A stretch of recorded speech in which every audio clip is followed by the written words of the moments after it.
Shalom, Bapak Ibu Saudara sekalian, apa kabar Anda hari ini? Syukur kepada Tuhan yang sudah menyertai kehidupan kita dan kita sudah menjalani hari-hari kita, dan saya berharap sebagaimana renungan yang sampaikan minggu lalu, kita boleh belajar makin mengerti mengapa kita mengucap syukur kepada Tuhan.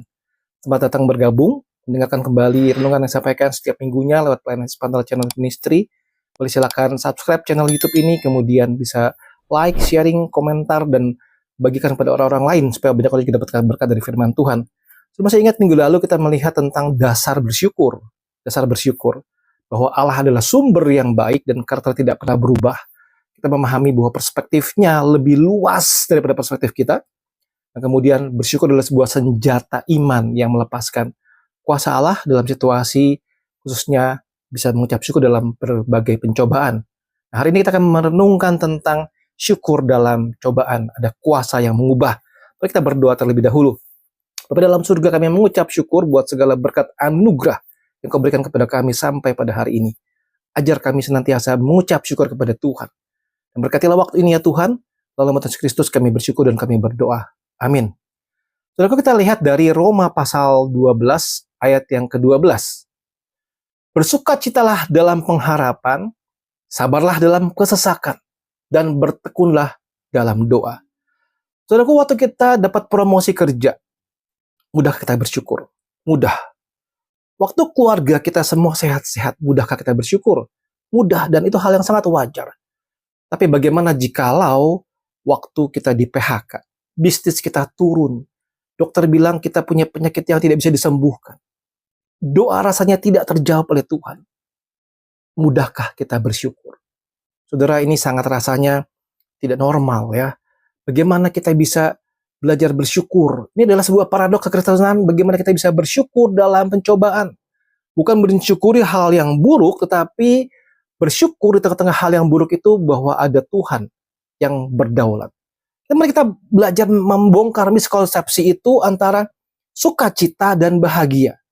Kita sering menukar sukacita alkitabiah dengan kebahagiaan duniawi. Bahagia, happiness itu bersumber dari keadaan.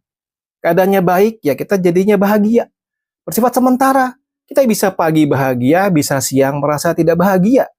Dan bergantung pada apa yang terjadi dengan diri saya. Something good happen to me, saya bahagia. Sesuatu yang buruk terjadi, saya tidak bisa bahagia. Sementara sukacita atau joy bersumber dari pengharapan di dalam Kristus. Bersifat lebih stabil dan internal, dan bergantung kepada siapa yang memegang kendali atas hidup saya. Jadi bukan bergantung kepada saya. 2 Korintus 6 ayat 10. Sebagai orang berduka cita namun senantiasa bersuka cita. Sebagai orang miskin namun memperkaya banyak orang. Sebagai orang tak bermilik sekalipun kami memiliki segala sesuatu. So Paulus di sini hidup dalam sebuah paradoks. Secara eksternal dia menderita. Saudara, ini dicabuk, dilempari batu, dipenjara, tapi secara internal dia penuh dengan sukacita yang tak tersentuh oleh keadaan. Dari mana datang sukacita ini, saudara? Ini sebagai sebuah ilustrasi. Kalau kita melihat gelombang permukaan laut, ya, kadang naik, kadang turun, tergantung angin dan badai, itu seperti sebuah kebahagiaan. Kebahagiaan, tergantung angin dan badai. Tapi sukacita itu seperti sebuah kapal selam yang ada di dalam dasar dan di dalam badai yang sama. Entah naik turun, dia tetap di dalamnya ada ketenangan, stabilitas karena tidak digoyang oleh gelombang permukaan. Syukur adalah satu sikap hati yang memilih untuk melihat dari dalam kapal selam iman kita. Lalu bagaimana caranya, saudara? Mari kita belajar melihat tujuan Allah. Belajar melihat tujuan Allah, sebuah proses yang menghasilkan. Allah tidak pernah membuang penderitaan kita, dia memakainya untuk sebuah tujuan yang mulia. Roma 5 ayat 3-5. Dan bukan hanya itu saja, kita malah bermegah juga dalam kesengsaraan kita. Dan kita tahu bahwa kesengsaraan itu menimbulkan ketekunan. Dan ketekunan menimbulkan tahan uji. Dan tahan uji menimbulkan pengharapan. Dan pengharapan tidak mengecewakan karena kasih Allah telah dicurahkan di dalam hati kita oleh Roh Kudus yang telah dikaruniakan kepada kita. So, lihat rangkaian transformasi ilahi ini. Kesengsaraan menimbulkan ketekunan. Mampu untuk bertahan. Ketekunan menimbulkan tahan uji. Karakter yang sudah terbukti. Dan tahan uji menimbulkan pengharapan. Keyakinan yang tidak tergoyahkan akan kesetiaan Allah. Bersyukur dalam pencobaan adalah sebuah respon iman. Percaya bahwa proses ilahi sedang berjalan. Bahkan ketika kita belum melihat hasilnya. Saudara, satu hal yang tidak mudah. Mari saya quote lagi dengan sebuah firman Tuhan, Yakobus 1 ayat 2-4. Saudaraku, anggaplah sebagai suatu kebahagiaan apabila kamu jatuh ke dalam berbagai-bagai pencobaan. Kalau kamu tahu bahwa ujian terhadap imanmu itu menghasilkan ketekunan. Bila ketekunan itu memperoleh buah yang matang, akan menjadi sempurna dan utuh dan tak kekurangan satu apapun. Ada satu kata di sini, anggaplah. Sebuah pilihan sikap mental yang kita sengaja. Anggaplah, bukan sebuah perintah. Ini adalah sebuah perintah dan bukan sebuah perasaan. Anggaplah. Supaya apa tujuannya? Kamu menjadi sempurna dan utuh dan tak kekurangan suatu apapun. Saudara melihat sini, Allah mengerjakan kematangan dan keterus terang dalam karakter kita. Saudara, tidak mudah sebagaimana seorang pandai besi yang menempa besi dalam situasi yang panas, api, fokusnya bukan di api, tapi fokusnya adalah proses itu supaya bisa menjadi sebuah besi yang berguna, bermanfaat.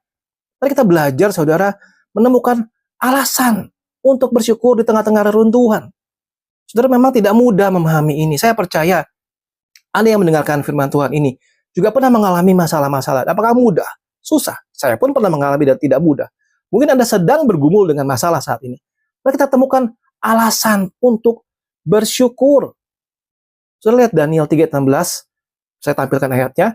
Bagaimana Sadrak, Mesak, Abednego di tengah-tengah situasi sangat sulit, dia memberikan kalimat yang begini. Jika Allah yang kami puja sanggup melepaskan kami, baikkan melepaskan kami, dari yang menyala-nyala ini dan dari dalam tanganmu ya Raja. Tapi seandainya tidak, saudara lihat, adalah Tuanku mengetahui ya Raja bahwa kami tidak akan memuja dewa Tuanku, tidak akan menyembah patung emas yang Tuanku dirikan itu. Saudara lihat di sini iman mereka, alasan mereka tidak bergantung kepada dilepaskannya dari masalah, tapi bergantung kepada kehadiran Allah di dalam masalah mereka. Saudara, mari kita belajar bersyukur, karena kita tahu Allah adalah Allah yang layak untuk disembah. Terlepas dari hasilnya seperti apa, tapi mereka bisa melihat bahwa Allah adalah layak untuk disembah. Bersyukurlah saudara, untuk bukti berkat-berkat kecil yang menjadi bukti kasihnya Allah. Teman yang setia mendengarkan cerita kita, firman yang kita dengar, kita baca, kita renungkan, menghibur tepat pada waktunya. Kekuatan untuk bisa bangun di pagi hari tengah-tengah situasi yang sangat sulit mungkin. Pemandangan indah kalau kita melihat pencipta yang luar biasa. Bersyukur untuk sebuah hal-hal kecil, saudara. Dan kemudian kita seperti Samuel di dalam 1 Samuel 7:17 mendirikan batu Ebenezer. Dia bisa berkata, sampai di sini Tuhan menolong kita.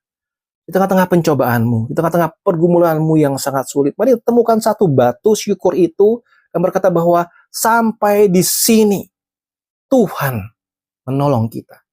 Apakah batu syukurmu itu, saudara?